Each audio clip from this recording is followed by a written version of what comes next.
शहर के सबसे बड़े ऑडिटोरियम में अर्जुन को एंटरप्रेन्योर ऑफ द ईयर का अवार्ड मिल रहा था। कैमरों की फ्लैश चमक रही थी और लोग खड़े होकर तालियां बजा रहे थे। लेकिन अर्जुन की आंखों में एक पुरानी याद तैर रही थी।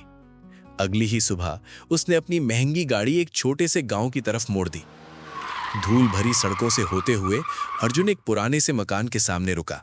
वहां मास्टर जी श्री रमाकांत एक पुरानी कुर्सी पर बैठे अखबार पढ़ रहे थे। उनकी आंखें अब कमजोर हो गई थी, लेकिन चेहरे पर वही पुराना अनुशासन और सौम्यता थी। अर्जुन ने पास जाकर उनके पैर छुए। मास्टर जी ने हैरानी से देखा और पूछा, बेटा तुम कौन?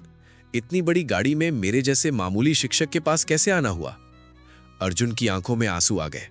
उसने कहा, सर मैं अर्जुन हूं, वही अर्जुन जिसे 25 साल पहले आपने स्कूल से निकाल दिया था क्योंकि मैंने आपकी प्यारी घड़ी चुरा ली थी। मास्टर जी खामोश रहे। अर्जुन बोलता गया, उस दिन मुझे आप पर बहुत गुस्सा आया था।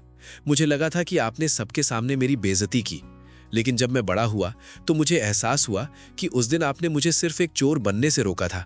आपने मुझे पुलिस के हवाले नहीं किया, बल्कि मेरी गलती को मेरे जीवन का सबसे बड़ा सबक बना दिया। अर्जुन ने एक कीमती घड़ी उनके हाथों में रखते हुए कहा, आज मैं जो कुछ भी हूं आपकी उस सख्ती की वजह से हूं। मैंने दुनिया में बहुत दौलत और शोहरत कमाई, लेकिन जब तक आपसे माफी नहीं मांग लेता मेरा मन भारी रहता।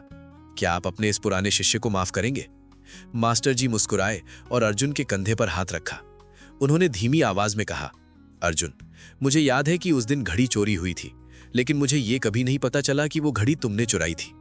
अर्जुन हैरान रह गया, लेकिन सर आपने तो हम सब बच्चों की तलाशी ली थी। मास्टर जी बोले, हाँ मैंने तलाशी ली थी, लेकिन मैंने तलाशी शुरू करने से पहले सब बच्चों को अपनी आंखें बंद करने को कहा था, और मैंने खुद भी अपनी आंखें पट्टी से बांध ली थी।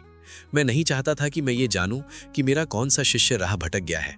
अगर मैं जान लेता तो शायद आज मैं तुम्हें उतने ही प्यार और गर्व से गले नहीं लगा पाता। ये कहानी हमें सिखाती है कि एक सच्चा शिक्षक वो है जो बुराई को तो मिटा देता है, लेकिन बच्चे के आत्मसम्मान पर कभी आंच नहीं आने देता।